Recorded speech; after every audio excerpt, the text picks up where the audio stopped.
Hello, everybody. Good news. My flare has passed. I am feeling better, and I am able finally not only to write, but also deliver my Devar Torah on Parshat Vayetze. So there's this amazing comic strip that was created originally in 1983 and continued for about 25 years. It wasn't a mainstream comic strip. It was featured in the LGBT community newspapers and really didn't receive mainstream attention until the early 2010s. This comic strip called Dykes to Watch Out For featured a particular comic written by Alison Bechdel, which has in it two female friends discussing the prospect of going to see a movie. One of them explains, well, I don't know. I have this rule. You see, I only go to see a movie if it meets three basic requirements. One, it has to have at least two women in it who, two, talk to each other about three, something beside them. Her friend replies, pretty strict, but a good idea. To which the first friend said, no kidding. The last movie I was able to see was Alien, which came out in 1979. This rule has become known in mainstream feminist circles as the Bechdel test, although Bechdel herself credits her friend Liz Wallace with the original rule. It is worth noting as well that this comic about representations of women in media came out in the same year that the first woman, Amy Eilberg, was ordained by JTS, which was the year after I was born. Since this rule began circulating in the mainstream, people have criticized it, expanded upon it, and applied it to all sorts of literature, including the Bible. The main agreed upon inclusion is that the two women must be named. From the jump, it is simple to say that the Torah does not pass the Bechdel test, even when there are two women who talk to each other. There's always some sort of man involved. I believe the sole exception is in the Book of Ruth. So we're now looking at Vayetze, and Vayetze does meet all of the criteria except for talking about a man. We have Rachel and we have Leah. They speak to each other about trading Jacob for the evening in exchange for Reuben's mandrakes. For me, this raises the question, what do we know about Leah and Rachel in their own words? What type of women were they, and how did they perceive their lives and their experiences? While we're not able to have a complete view of their lives, I believe that we can discern some perspective from them through the words that the Torah cites in their names. And I will begin with Leah in order to give respect to the older sister over the younger. And Leah's utterances begin with the naming of Reuben. In chapter 29, verse 32, she says, Ki ra'a Adonai ba'oni, ki ata ye'ehavani ishi, because Hashem has seen my suffering, because now my husband will love me. Then she gives birth to Shimon, and she says, Ki shema Hashem, ki shema Adonai, ki sinua anochi v'yitain li gam et zeh, because Hashem has heard that I am hated and gave me this one also. Then she gives birth to Levi. Ata ha'pa'am yilaveh ishi, Elai ki yaldati lo shalosha banim. This time, my husband will be attached to me because I have birthed him 3 sons. Then she gives birth to Judah. And she says, Hapa'am odeh et Hashem. This time, I will praise Hashem. Later, after Rachel's maidservant Bilhah has 2 sons from Jacob, Leah has her maidservant Zilpah bear 2 sons, and Leah has the honor of naming them. And in the process of naming God, she says, V'tomer Leah, ba God, what luck. And in naming Asher, she says, Ba'ashri ki ishruni banot. What happiness that the women will declare me happy. We also, in addition to naming children, of which she does have a couple more, we hear her speak to her sister, Rachel, when Rachel asks for the mandrakes that Reuben brings in. Hama'at kahatech et ishi v'lakach gam et dudae bini. Isn't it enough that you took my husband? You would also take my son's mandrakes. And then, after reaching an agreement with Rachel, she says to Jacob upon his return home, Tavo ki sachor secharticha bedudae bini. Come to me, because I hired you with my son's mandrakes. Leah herself has 2 more children. Issachar, about whom she says, Natan Elokim shochari asher natati shifchati leishi. God gave me a reward because I gave my maidservant to my husband. And Zebulun, she says, Zavadni Elohim oti Zeved Tov Hapa'am Yizvaleni Ishi Ki Yaldati Lo Shisha Banim.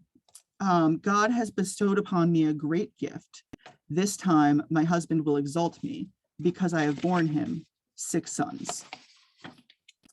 Notably, actually, I believe I'm going to go back and translate Issachar because I believe I forgot to do that. God gave me a reward because I gave my maidservant to my husband.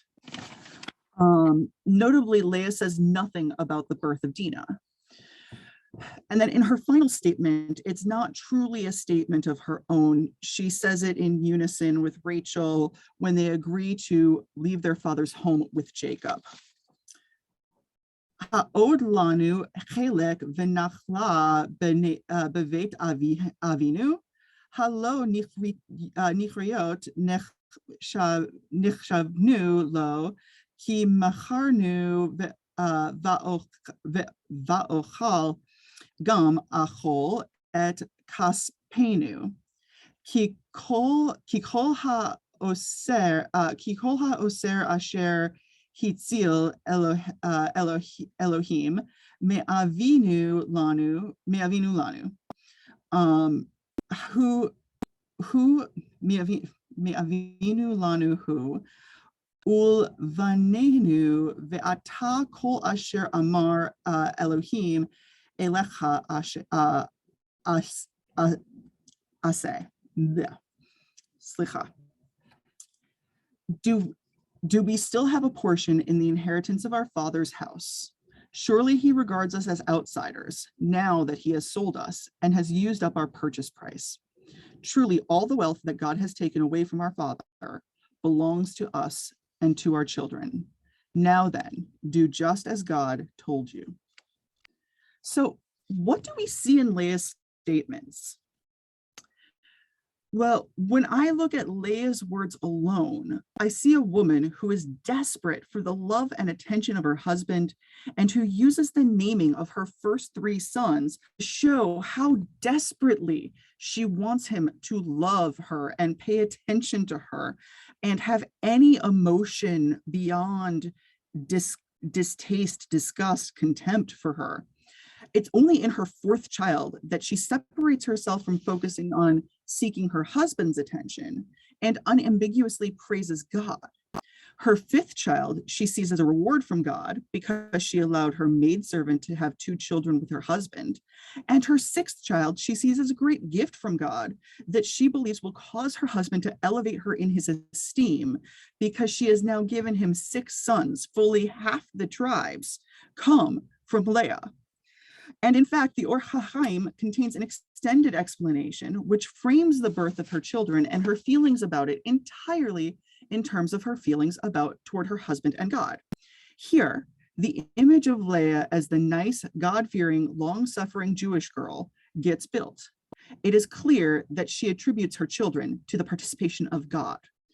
By contrast, with her maidservant's children, she attributes them to luck and good fortune, and does not include explicit mention of God. Notably, throughout the passages in which Leah is speaking, she asks for very little and she provides very little resistance to anything, except with respect to her sister, who is favored by her husband. In the incident regarding the Dudaim, our commentators offer many different perspectives on exactly what's occurring. Some understand them to be a scented herb or a flower that would serve as an aphrodisiac, whereas others understand it to be more of an edible plant, like a mandrake that would increase virility and the likelihood of conception. Still, others reject the idea wholeheartedly that our matriarchs would use substances rather than prayer and relationship to God in order to have children. And even in this case, our commentator Sforno offers this understanding of Leah's reaction to Rachel. Lehosich ahavtecha v'sinato oti. Would you increase his love of you and his hate of me? According to Sforno, despite the fact that Rachel has conceived no children for Jacob, Leah is concerned that she has not conceived any children for him directly after the first four. If Rachel is able to take advantage of this plant and conceive, Leah's husband might never return to her. It is for this reason, too, that this meek woman who makes no requests of her husband and knows that he does not love her, proactively seeks him out upon his return to tell him that his sexual obligation to his wives is not to Rachel that evening, but it is to her. Having made an agreement with Rachel, she asserts her entitlement to him in that moment. And according to our tradition, it is Issachar who is conceived that night. Leah knows how she is perceived, and she seeks to change it in the only way she knows how. By contrast, Rachel's first utterance is in dramatic, over-the-top complaint to Jacob. She says, Hava li banim v'im ayin meta anochi. She says to Jacob, upon realizing that she has not had any children, and that her sister keeps having children, and she's so jealous, give me children, and if not, I am dead. Jacob does not react well to this, and there are reams of commentary about Jacob's reaction, the subsequent death of Rachel, during the birth of Benjamin, what level of responsibility she might hold. But her calling, her pull for children is so deep that she, despite having Jacob's ear, despite being so connected to him and knowing that he would give her anything that is in his power to give her, she lets loose with this complaint. She feels very empowered to speak and say and do what she wants, in sharp contrast to Leah. Subsequently, she gives her maidservant, Zilpah, to her husband to have children. And Zilpah conceives Dan, whom Rachel gets to name. She says, Danani Elohim v'gam shama bekoli v'yiten li ben. God has judged me and heard my voice, and he gave me a son. Then she conceived, then through Zilpah, Zilpah conceives and births Naphtali. And Rachel says upon naming him, Naftule Elohim niftalti im achoti gam yacholti. God's wrestlings, I have wrestled with my sister, and I have prevailed. Rachel's naming of her sons, does not reflect the involvement of Hashem directly in the same way that Leah's namings did, but there is a distinctive trend toward I am in direct competition with my sister, and God granting me children is a direct result of God hearing my complaints. This is a woman who is used to being heard, and yet, because she has not yet given birth herself, she feels lesser, and she seeks the mandrakes that her young stepson, nephew, however you want to define that relationship, have found. And she asks Leah for them. She says, Tanina li midudae benech. Please give me some of your son's mandrakes. Leah objects, as we saw previously. And Rachel replies, Lachain yishkav imach halayla tachat dudae v'nech. Then he will sleep with you tonight because of your son's mandrakes. So desperate is Rachel to have a child for Jacob that she actually trades a night sleeping with her husband for a medicinal herb that might help her conceive during a future night. And finally, God opens her womb and she has Joseph, but not before her sister had 2 more children. And when Joseph is born, she says, Asaf Elohim et haripati.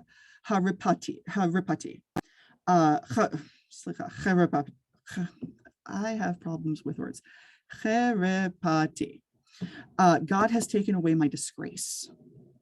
She also attributes the child that she birthed with respect to God and the deep-seated emotion that she felt throughout the previous 11 children, including Dinah being born.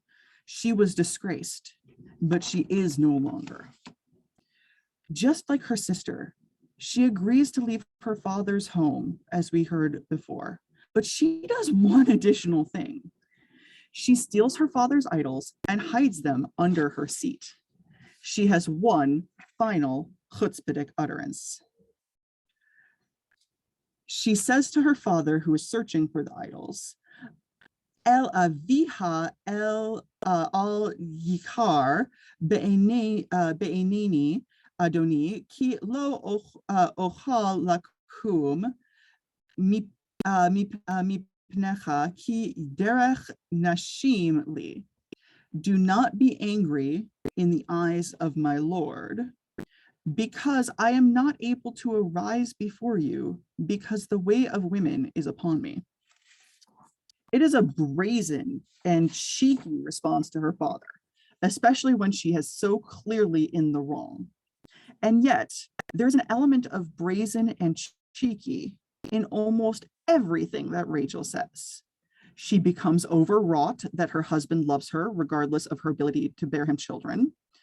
The text, and indeed our commentators, make it clear that she is speaking from a place of envy, not sorrow, when she says that she will die if Jacob does not give her children. Indeed, Chizkuni says, Lo nitkane ba ad sheyalda ben revi'i, she'akshav natla yoter michlecha hareui la mi shteesre shivatim. She was not jealous until when Rachel gave birth to the 4th son, because now she was not jealous when Leah gave birth to the 4th son, because now she, Rachel, Now Leah, had received more than her appropriate portion of the 12 tribes. At the point where Leah has 4 children, if you assume 4 wives, 12 divided by 4 equals 3. Rachel's fair portion is 3. Leah's fair portion is 3. Zilpah's fair portion is 3. Bilhah's fair portion is 3. Leah hits 4. And that's when Rachel loses it, according to Chizkuni. When she does come up with a way to fill her need to provide her husband with children, her responses are not humble words, but entitled. God decided I was worth it. I finally prevailed over my sister. Say in Philly, she frontin'. She's putting up a public face that might truly reflect her normal personality.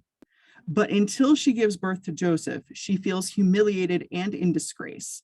And there's nobody who understands, because everyone around her, including her husband, has children. Rachel acts with greater confidence than she has, because she has no power to change the situation. By contrast, Leah knows how she's perceived, and she seeks to change it in the only way she knows how. Rachel knows how she's perceived, acts according to that privilege, and yet is terrified that her husband might one day feel for her the same disgrace that she feels for her. Why spend so much time on the hidden positions and emotions of Leah and Rachel? Well, their story might fail the Bechdel test because everything they talk about has to do with their husband.